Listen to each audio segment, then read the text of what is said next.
अस्सलाम वालेकुम दोस्तों। कैसे हैं आप सब लोग। उम्मीद है आप सब लोग खैरियत से होंगे।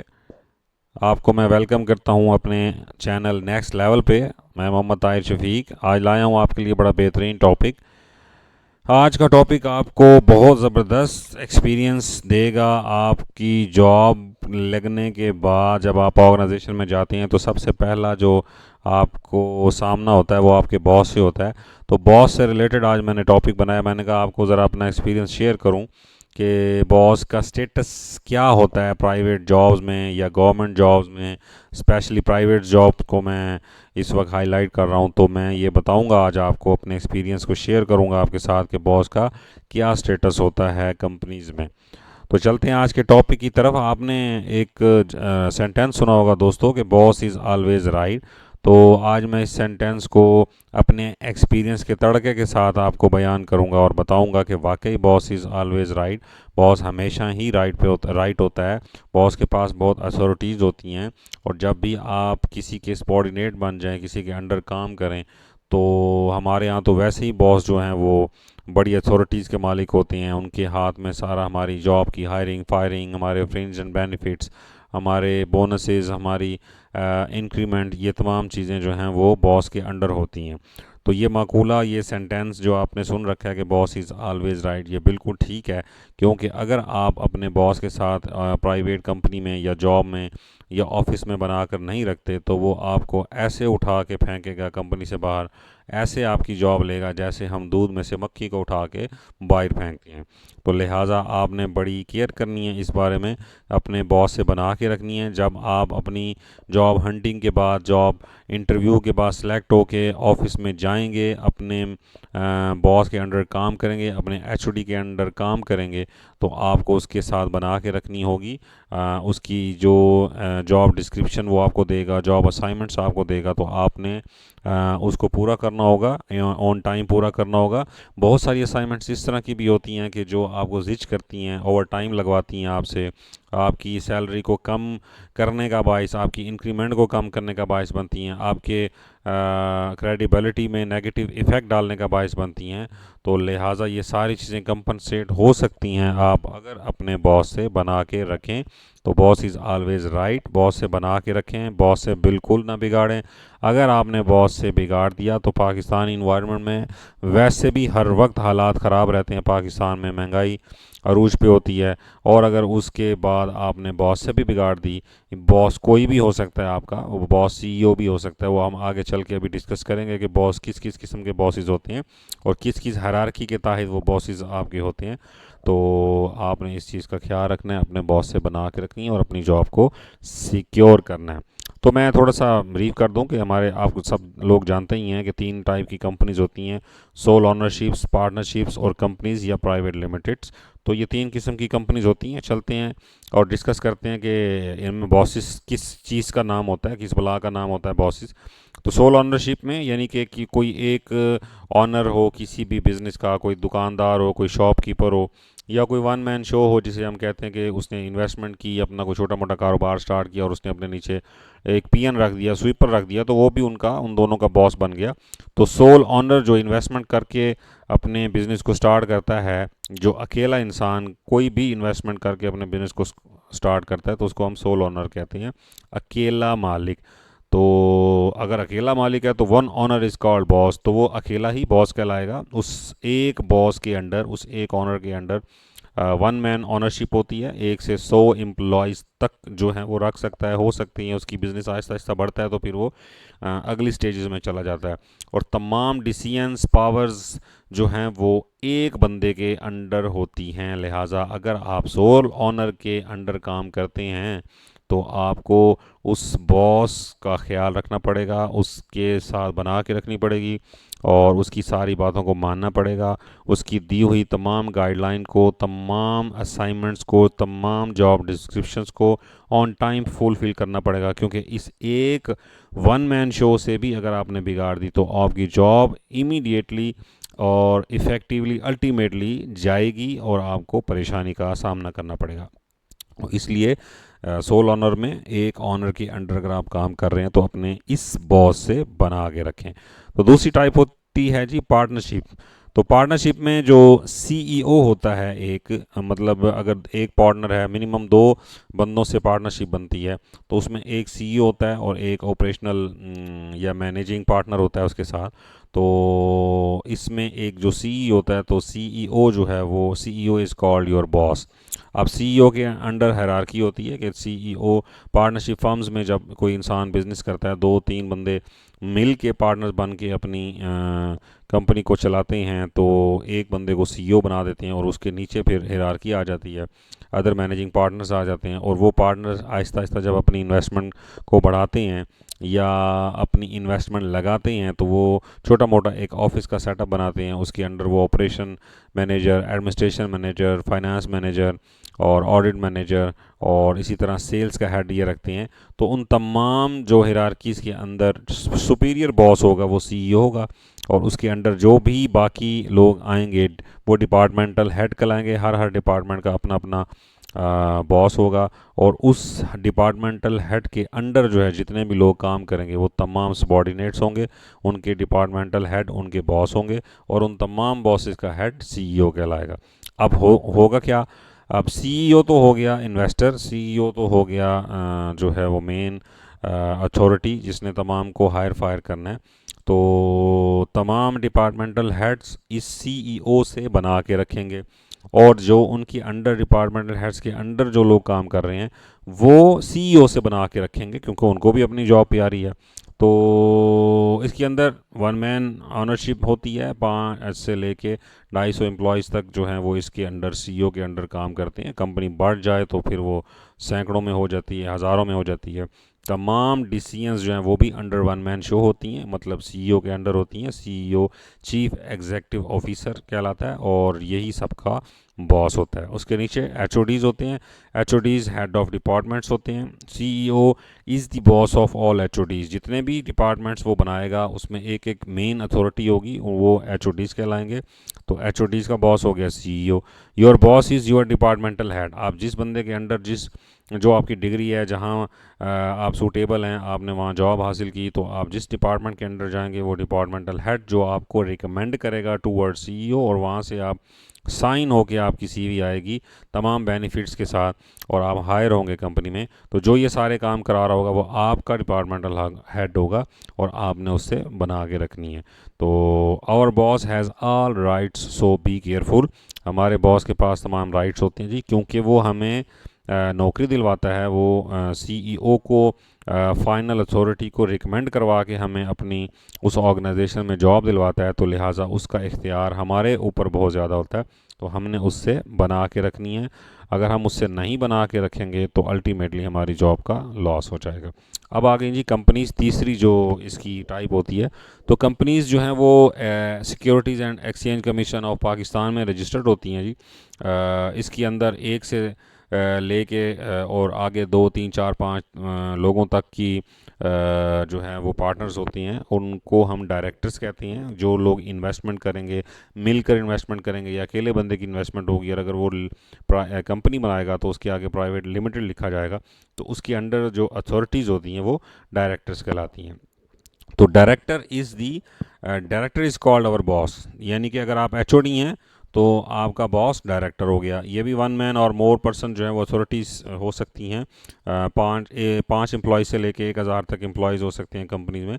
और all decision powers are control under directors, जितने भी डायरेक्टर्स होंगे वो तमाम निचली अथॉरिटीज़ के बॉसेस कहलाएंगे। लिहाजा उन एचओडीज़ या जीएम्स ने अपने डायरेक्टर्स के साथ बना के रखनी है, क्योंकि उनको अपनी जॉब प्यारी है, वो उनके बॉसेस हो गए।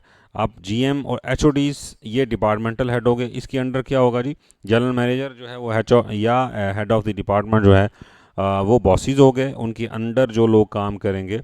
डायरेक्टर्स जो हैं वो उनके बॉसेस हो गए तमाम एचओडीज़ के और जीएम्स के, और जीएम्स आर द बॉसेस ऑफ एचओडीज़। अब जीएम जो है वो डायरेक्टर्स के बाद सबसे बड़ी सुप्रीम अथॉरिटी है। जीएम के अंडर फिर ऑल एचओडीज़ आ जाते हैं। अब एक डिपार्टमेंट का एक जीएम भी हो सकता है, और उस जीएम के अंडर मिनिमम 2 डिपार्टमेंटल हेड हो सकते हैं। तो लिहाजा जीएम के जो हैं वो बॉस डायरेक्टर्स हो गए, और एचओडीज़ के बॉस जीएम्स हो गए। तो ये हिरार्की के मुताबिक, और इस तरह जो डिपार्टमेंटल हेड के नीचे लोग काम करेंगे वो उनके सबॉर्डिनेट्स हो गए, एचओडीज उनके बॉसेस हो गए। तो your boss is your departmental head. आप जिस बंदे के अंडर काम कर रहे हैं, जिस डिपार्टमेंटल हेड के अंडर काम कर रहे हैं, वो आपका बॉस कहलाएगा। आपने अपने बॉस से बना के रखनी है, बिल्कुल भी नहीं बिगाड़नी।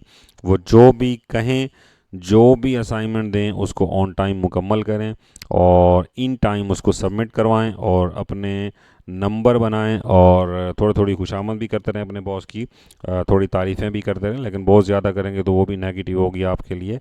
लिहाजा तमाम अथॉरिटीज़, तमाम हेरारकीज़ अपने से सुपीरियर अथॉरिटी के साथ बना के रखेगी, क्योंकि सबको जॉब प्यारी होती है और वो चूँकि उनके बॉसेस होते हैं, उनके पास हायरिंग फायरिंग की अथॉरिटी होती है। लिहाजा ये चैनल इसी तरह चलता है, प्राइवेट कंपनियां इसी तरह चलती हैं और प्राइवेट कंपनीज़ के अंडर हर कंपनी के अपनी सल्तनत है, हर कंपनी के बॉस की अपनी बादशाहत है और हर बॉस के जो बॉस है, जो मेन अथॉरिटी है, जो मेन इन्वेस्टर है, जिसने कंपनी बिल्डअप की है, जिसने जो फाउंडर है, वो सबका बॉस होता है।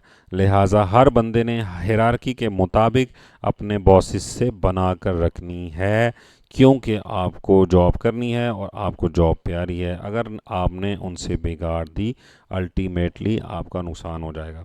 तो boss status in organization, bosses have all rights of hiring, firing, salaries, benefits, promotions, companies, vehicles, expenses, approval, approval, ये सब चीज़ें बॉसेस के अंडर होती हैं और जैसे जैसे ऊपर हायरार्की जाती जाएगी वो बॉसेस की अथॉरिटीज़ फाइनलाइजेशन की तरफ जाती जाएंगी। मतलब आप अगर डिपार्टमेंटल हेड के अंडर काम कर रहे हैं तो वो आपको उस ऑर्गेनाइजेशन में जॉब दिलवाएगा, रिकमेंड टू करेगा जीएम की तरफ, जीएम जॉब एप्लीकेशन पे साइन करेगा, वो रिकमेंड करेगा अपने बिग बॉस की तरफ, मतलब सीईओ की तरफ या डायरेक्टर की तरफ। डायरेक्टर फाइनल अथॉरिटी होती है, वो जितनी भी सैलरी, बेनिफिट, आपकी वहीकल, आपकी डेजिग्नेशन, आपकी जॉब असाइनमेंट्स, आपका जिस चीज़ से भी रिलेटेड, जिस डिपार्टमेंट में आप जा रहे हैं, वो सब की अथॉरिटी को फाइनल करेगा सीईओ या डायरेक्टर। तो इसी तरह हिरार्की चलती है। तो जैसे जैसे नीचे आते जाएंगे अल्टीमेटली आपका डिपार्टमेंटल हेड आपका बॉस होगा। इसीलिए बॉस इज़ ऑलवेज राइट होते हैं, क्योंकि बॉस ने रिपोर्ट करना होता है अपने बॉस को और उस बॉस ने रिपोर्ट करना होता है फाइनल बॉस को, बिग बॉस को। तो इसलिए ये कहा जाता है, ये एक यूनिवर्सल रूल बना हुआ है पूरी दुनिया में कि बॉस इज़ ऑलवेज राइट, क्योंकि बॉसेस ने आपसे काम लेना होता है और बॉसेस ने अपने से सीनियर बॉसेस को उस काम की रिपोर्टिंग करनी होती है और फिर जीएम्स ने या डिपार्टमेंटल हेड्स ने अपने बिग बॉस यानी जो इन्वेस्टर है, जो कंपनी का मालिक है, उसको रिपोर्ट देनी होती है और कंपनी के बिग बॉस ने, इन्वेस्टर ने, कंपनी के सीईओ ने या डायरेक्टर ने, चूंकि अपनी कंपनी को आगे लेके जाना होता है और वो कंधों पे बोझ डालता है अपनी निचली अथॉरिटीज़ पर, डिपार्टमेंटल हेड्स पर या जीएम्स पर, तो लिहाजा सब ने मिल के चलना होता है। तो तभी ही एक कंपनी का अल्टीमेट गोल अचीव होता है for 1 year, for 2 year, for 7 years, for 10 years, और इस तरह कंपनी आहिस्ता आहिस्ता आहिस्ता आहिस्ता ग्रो करती जाती है। विजनरी लोग होते हैं ये बिग बॉसेस, जो कि कंपनी बिल्डअप करते हैं, फाउंडर होते हैं, बनाते हैं और हम इनके विजन्स को फॉलो करते हैं। हम इनके विजन को फॉलो करते हैं तो ये तरक्की करते हैं। जैसे जैसे हर बंदा अपने अपने बिग बॉस की अथॉरिटी को, अपनी रिस्पॉन्सिबिलिटीज़ को पूरा करता जाएगा, अल्टीमेटली बिग बॉस जो है, कंपनी का मालिक जो है, उसकी टारगेट्स अचीव होते जाएंगे, कंपनी तरक्की करती जाएगी। अल्टीमेटली कंपनी तरक्की करेगी, एम्प्लॉयज़ तरक्की करेंगे, एचओडीज़ तरक्की करेंगे। इस तरह आहिस्ता आहिस्ता हमारा मुल्क भी तरक्की करेगा। तो ये जो है वो सोशियो इकनॉमिक सर्कल है, इसको हम कहते हैं मुआशी सर्कल भी हम इसे कह सकते हैं। इसी से ही हमारे मुल्क की भी तरक्की होती है, हमारे एम्प्लॉयज़ की भी तरक्की होती है, मालकान की भी तरक्की होती है और अल्टीमेटली हम सब लोग मिल के तरक्की करते हैं। लेकिन अगर इसी तरह अगर बॉस जो हैं वो राइट ना होते और वो हम सब लोग उनकी बातें ना मानते और वो सब लोग अल्टीमेटली अपने बिग बॉस की बात ना मानते, तो ना वो कंपनी तरक्की कर सकेगी, ना वो कंपनी चल सकती, ना वो कंपनी चल सकेगी और अल्टीमेटली जो है वो गोल्स का नुकसान होगा और वो कंपनी भी लॉस में जाएगी, उसके एम्प्लॉयज़ भी लॉस में जाएंगे और अल्टीमेटली सारे फारिग हो जाएंगे उस कंपनी से और ऑनर भी घर बैठ जाएगा। तो इसलिए कहते हैं बॉस इज़ ऑलवेज राइट, क्योंकि सारे ही राइट चीज़ों को मानते हैं तो एक गोल अचीव होता है। लिहाजा हमें भी ख्याल करना चाहिए। पाकिस्तानी इन्वायरमेंट में, पाकिस्तानी कंपनियों में सेठिज़म बहुत ज़्यादा है, हमें इन चीज़ों को एक्सेप्ट करके अपनी जॉब को करना चाहिए ताकि हम अपनी जॉब पे सिक्योर रहें, अपनी कंपनी के असाइनमेंट्स को पूरा करते रहें, अपने बॉसेस की बातों को मानते रहें और अल्टीमेटली तरक्की करते रहें। अच्छा जी, एम्प्लॉय साइड पे मैं थोड़ा सी सजेशन दूंगा आपको कि एम्प्लॉयज़ को किस किस्म का जो है उसका एटीट्यूड होना चाहिए टुवर्ड हिज बॉस। क्या करना चाहिए जी एक एम्प्लॉय को अपने बॉस के लिए? तो बी अ गुड एम्प्लॉय, आपको बहुत अच्छा एम्प्लॉय होना चाहिए अपने बॉसेस के लिए, अपनी उस ऑर्गेनाइजेशन के लिए लॉयल्टी और ईमानदारी के साथ काम करना चाहिए। Be an energetic in all assignment, जो भी असाइनमेंट्स आपको बॉसेस की तरफ मिले आपको वो on time in time deliver करनी चाहिए, पूरी करनी चाहिए, विद इन टाइम पूरी करनी चाहिए, क्योंकि आपकी इस असाइनमेंट उन असाइनमेंट्स को आपके बॉसेस देंगे और वो जो असाइनमेंट आपको असाइन की जाती हैं, जो बॉसेस को असाइन की जाती हैं, वो उनको उनका बिग बॉस देगा, मतलब कंपनी का मालिक देगा। तो ये एक चेन है पूरी। अगर आप असाइनमेंट्स कंप्लीट नहीं करेंगे टाइम पे, नहीं करेंगे काम, तो अल्टीमेटली वो नेगेटिव रिपोर्टिंग जाएगी to your from your boss to big boss, और अल्टीमेटली काफ़ी सारी जब नेगेटिव रिपोर्ट्स जाएंगी तो आपको अपनी जॉब से हाथ धोने पड़ जाएंगे। इसलिए आप एनर्जेटिक रहें तमाम असाइनमेंट्स को कंप्लीट करने में। Follow all instruction of bosses even against the nature. अगर आपकी नेचर के अगेंस्ट भी कोई काम आपसे कहा जा रहा है, ओवर टाइम लगाने को कहा जा रहा है और बर्डनाइज किया जा रहा है, तो आपको चेक किया जा रहा होता है बिग बॉसेस की तरफ से कि कितना अंडर प्रेशर काम कर सकते हैं आप। तो आपने किसी भी जो है वो असाइनमेंट से घबराना नहीं है अगर आपकी नेचर के अगेंस्ट हैं। तो be hard working smart worker, hard working बने और स्मार्ट वर्क करें, कम से कम टाइम में ज़्यादा से ज़्यादा काम करने की का हुनर हासिल कर लें तो आप बहुत जल्दी तरक्की कर जाएंगे। Gratitude attitude for what you have, आपको शुक्र अदा करना चाहिए अपने उस एटीट्यूड पर जो कि आपके पास है। तो वो अच्छा एटीट्यूड रखेंगे तो ज़्यादा शुक्र मिलेगा, अगर आप बुरा एटीट्यूड रखेंगे तो शुक्र करेंगे भी सही तो अपनी जॉब से आधो बैठेंगे। तो अल्लाह का शुक्र अदा करेंगे आपको जॉब मिली हुई है इस इन्वायरमेंट में जहाँ पे हमारे मुल्क की हालात भी हर वक्त डिस्टर्ब होते रहते हैं, महंगाई भी बहुत ज़्यादा होती रहती है। तो आपको चाहिए कि आप आराम से सर झुका के और प्यारे प्यारे अच्छे अच्छे एटीट्यूड के साथ अपना एक्सपीरियंस गेन करें, अपनी असाइनमेंट्स को कंप्लीट करें, मैक्सिमम नॉलेज गेन करें, मैक्सिमम जो है वो असाइनमेंट्स को कंप्लीट करें ताकि आप सीनियर एम्प्लॉय कहलाए जा सकें, जल्द अज जल्द तरक्की करके मेजर सीटों पे आ जाएं, आप खुद बॉस बन जाएं। परफॉर्मिंग एम्प्लॉय होना चाहिए, आपको हमेशा अपनी जॉब की डिस्क्रिप्शन को पूरा करना चाहिए और हर वक्त तैयार रहना चाहिए किसी भी अनजान और अचानक दी गई असाइनमेंट के लिए, डिस्क्रिप्शन जॉब डिस्क्रिप्शन के लिए। तो परफॉर्मिंग एम्प्लॉय बन के आप ऑर्गेनाइजेशन में अपना टाइम गुजारें। कोऑपरेटिव एम्प्लॉयज़ होना चाहिए, जब भी कभी आप से किसी किस्म का कोऑपरेट मांगें, आपके कोलीग मांगें, कंबाइन असाइनमेंट मिले या सिंगल असाइनमेंट मिले, या आपको कहा जाए कि आप मैनेजमेंट के साथ मिलके कोई रिपोर्टिंग बनाएं या रिपोर्टिंग करें या एनालिसिस करें चीज़ों का, तो आप हमेशा कोऑपरेटिव रहें, जी सर वाली पॉलिसी पे अमल करें। वेल ड्रेस रहें, हमेशा एक्टिव रहें। वेल ड्रेस रहने से बहुत अच्छा इफ़ेक्ट पड़ता है मैनेजमेंट पे, एचओडी पे। अगर बंदा थोड़ा ढीला भी हो और उसका मूड ऑफ भी हो लेकिन वो वेल ड्रेस हो तो आप हमेशा शाइनिंग रहेंगे ऑर्गेनाइजेशन में लोगों के सामने, और शाइनिंग लोग जो हैं वो जल्दी तरक्की कर जाते हैं। तो no demanding attitude up to some years, अगर आप नई नई जॉब पे लगे हैं तो कम से कम 5 साल तो हर चीज़ के लिए भूल जाएं। कोई आप सैलरी डिमांड ना करें, कोई फ्रेंज एंड बेनिफिट डिमांड ना करें, चुप करके अपना एक्सपीरियंस हासिल करें, जितनी चीज़ें सीख सकते हैं कंपनी में सीखें, कमांड हासिल करें तमाम असाइनमेंट्स पे, अपने डिपार्टमेंट्स की मैक्सिमम चीज़ों को सीखें, गेन करें और अल्लाह ताला का शुक्र अदा करते रहें, और किसी किस्म की ऑर्गेनाइजेशन को डिमांड ना करें जब तक कि आप भट्टी में जल के सोना ना बन जाए। तो make good relationship with boss and bosses, अपने बॉस से भी और ऑनर से भी अच्छी बना के रखें ताकि आप आंखों का तारा बने रहें। आपके इंक्रीमेंट भी अच्छे लगेंगे, आपको गाड़ी भी जल्दी मिल जाएगी, आपकी तरक्की भी जल्दी हो जाएगी, आप बहुत जल्द चश्मो चराग बन जाएंगे ऑर्गेनाइजेशन का, कमज़ोरी बन जाएंगी ऑर्गेनाइजेशन की अगर आप कमांड हासिल कर लेते हैं तमाम असाइनमेंट्स पे, तमाम डिपार्टमेंट की चीज़ों पे, अपने सीट की चीज़ों पे, इर्द गिर्द की चीज़ों पे भी नज़र रखें। एक्स्ट्रा एम्प्लॉयज़ जो कुछ करके दिखाते हैं वही जल्दी ऊपर आते हैं। रूटीन की जॉब 9 to 5 तो हर कोई कर लेता है, लेकिन अगर आप बॉसेस को एक्स्ट्रा काम करके दिखाएंगे, एक्स्ट्रा असाइनमेंट्स करके दिखाएंगे, शाइनिंग चीज़ें करके दिखाएंगे, जल्दी चीज़ों पर कमांड हासिल करेंगे, तो आपके बॉसेस आपसे बहुत खुश होंगे और आप अल्टीमेटली जल्दी तरक्की करके मेजर सीटों पे आ जाएंगे। तो कुछ चीज़ें डेंजरस होती हैं एम्प्लॉयज़ के लिए, अगर वो ये चीज़ें करेंगे तो वो उनकी हेल्थ के लिए, उनकी जॉब की हेल्थ के लिए डेंजरस होंगी। वो भी मैं आपको टिप्स देता जाऊँ।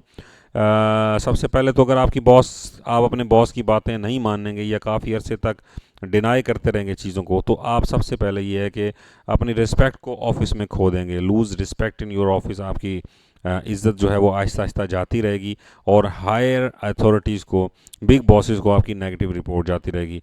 लूज़ इंटेग्रिटी, ये भी एक प्रॉब्लम है कि आप अपनी इंटेग्रिटी को जल्द अज जल्द लूज़ करते जाएंगे, लॉयल्टी को लूज़ करते जाएंगे। लेस इंक्रीमेंट लगेगा आपका, हर साल आपका बॉस आपका कम इंक्रीमेंट लगाएगा, और अगर आप बिग बॉस के पास शिकायत लेके जाएंगे तो ऑलरेडी आपके एचओडी ने उधर शिकायत लगाई हुई होगी कि ये तो काम ही नहीं करता बंदा, तो इंक्रीमेंट कम लगेगा आपका। लेट प्रमोशन होंगी आपकी, जहां आप 2-3 सालों में आपको हायर अथॉरिटी पे आ जाना चाहिए, वहां आप 5-7 साल बाद, 10 साल बाद जा पहुंचेंगे, क्योंकि आपका एटीट्यूड ही गलत होगा, आपका जो है बॉसेस के साथ रवैया ही सही नहीं होगा, तो आपकी प्रमोशन लेट हो जाएगी। पर्सनल बाइस्ड हो जाएंगे आपसे एम्प्लॉय जो एचओडीज़ हैं, और इवन वो बार बार अपने बिग बॉस को भी आपके खिलाफ कर देंगे, वो भी आपसे पर्सनल बाइस हो जाएंगे, तो आपका अल्टीमेटली उस इन्वायरमेंट में जॉब करना मुश्किल हो जाएगा और आपको वो जॉब लूज़ करनी पड़ेगी या जंप करना पड़ेगा। तो bad impression to higher authorities या डायरेक्टर सीईओज़ की तरफ बैड इंप्रेशन जाएगा आपका हर साल या हर महीने या हर 6 महीने बाद कि ये तो बंदा काम ही नहीं करता। तो इस चीज़ से बचें। इस चीज़ से बचने के लिए ही मैंने आपको कहा कि बॉस इज़ ऑलवेज राइट, और इस टॉपिक में मैं डिस्कस कर रहा हूँ आपसे। तो बैड इंप्रेशन से बचें। कंपनीज़ के बेनिफिट डैमेज हो जाएंगे, बॉस आपके बेनिफिट रोक देगा, सैलरी रोक देगा, बोनस रोक सकता है, उसके पास ये अथॉरिटी है, इंक्रीमेंट रोक सकता है, गाड़ी ले सकता है आपसे, या गाड़ी के एक्सपेंस वापस ले सकता है आपसे कि आप अपनी जेब से भरें।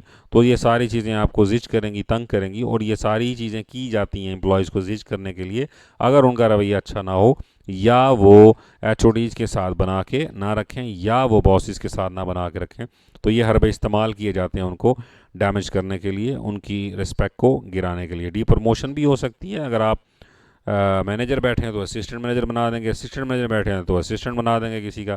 जिच किया जाएगा आपको अगर आप अपने बॉसेस से नहीं बना के रखते। जॉब असाइनमेंट्स चेंज कर दी जाएंगी, कोई आपको तंग करने वाली जॉब असाइनमेंट्स दी जाएंगी जिन पर आपको बड़ा मुश्किल हो जाएगा टाइम गुजारना। अल्टीमेटली 2-3 महीने के बाद आप कहेंगे भाई मैं ये जॉब ही छोड़ देता हूँ। तो अल्टीमेटली आखिरी नुकसान जो आपको होता है उस ऑर्गेनाइजेशन में बॉस से बिगाड़ने का या ना बना के रखने का, वो आपकी जॉब लूज़ हो जाती है, और जब आपकी जॉब लूज़ हो जाती है, चली जाती है, तो आपको काफ़ी अरसे तक अनएम्प्लॉयड भी रहना पड़ सकता है। नेक्स्ट जॉब में जंप करने में देर भी लग सकती है, मिलने में देर भी लग सकती है, और परेशानी हो सकती है। पाकिस्तानी इन्वायरमेंट में, मुल्की इन्वायरमेंट में आपको जॉब ढूंढने में परेशानी हो सकती है, अनटिल अनलेस जब तक आप अच्छे प्रोफेशनल नहीं हैं या अभी आप न्यू फ्रेश एम्प्लॉय थे, तो परेशानी रहती है। तो ये थी जी तमाम बॉस से रिलेटेड चीज़ें जो आपके लिए डेंजरस साबित हो सकती हैं। तो मैंने कहा आपको टिप्स देता जाऊं, तो इस चीज़ को जहन में रखें कि आपका बॉस जो है वो हमेशा राइट होता है। वो राइट इसलिए होता है क्योंकि बिग बॉस उसको असाइनमेंट्स देता है, मालिक उसको असाइनमेंट देता है, ऑनर उसको असाइनमेंट्स देता है, तो इसलिए बॉस इज़ ऑलवेज राइट। उम्मीद है आपको मेरी ये वीडियो बहुत पसंद आई होगी। आपका बहुत बहुत शुक्रिया इस वीडियो को देखने का। आप इस वीडियो को देखें, डाउनलोड करें, सीखें, समझें, लिसन करें, इसको 2-3 दफ़ा रिवाइज़ करके मेरी इस वॉइस को सुनें जो मैं आपसे कहना चाह रहा हूँ, और अपनी जॉब को प्रोटेक्ट करें खुदारा, क्योंकि आपके ऊपर आपकी फैमिली डिपेंड कर रही होती है, बहन भाई, बाज़ औक़ात वालिदैन भी डिपेंड कर रहे होते हैं, आपके बीवी बच्चे डिपेंड कर रहे होते हैं। तो पाकिस्तानी इन्वायरमेंट में अगर आप इन चीज़ों का ख्याल नहीं रखेंगे, जॉब लूज़ कर जाएंगे और अल्टीमेटली बहुत परेशानी हो जाती है बंदे को जॉब लूज़ करने के बाद। तो अपना ख्याल रखें, अल्लाह ताला आपकी जॉब्स को अपनी ज़ुबान में रखे और आपको सीधे रास्ते पे चलाए और आपको बॉसी से बनाने की तौफीक दे, हिदायत दे। Thanks for watching my video. मेरे चैनल नेक्स्ट लेवल को अगर आप को पसंद आई ये वीडियो तो आपने सब्सक्राइब करना है इसको इस वीडियो को डाउनलोड करें, अपने दोस्तों के साथ शेयर करें, कमेंट करें। अगर आप चाहते हैं कि मैं आपके किसी टॉपिक पे वीडियो बनाऊं, वॉइस वीडियो बनाऊं स्लाइड्स के साथ, तो आप मुझे ज़रूर कमेंट करें और मुझे अपनी सजेशन से बताएं मुझे कि आप किस टॉपिक पे बात करना या सुनना पसंद करते हैं। और मेरी पिछली वीडियोस जितनी भी मैंने एचआर से रिलेटेड बनाई हैं वो भी देखें, वो आपको नॉलेज गेन करने में, एक्सपीरियंस गेन्स करने में बड़ा फ़ायदा देंगी। तो मिलते हैं इंशाल्लाह अगली वीडियो में अगले बेहतरीन टॉपिक के साथ। तब तक के लिए अल्लाह निगहबान, अल्लाह हाफिज़।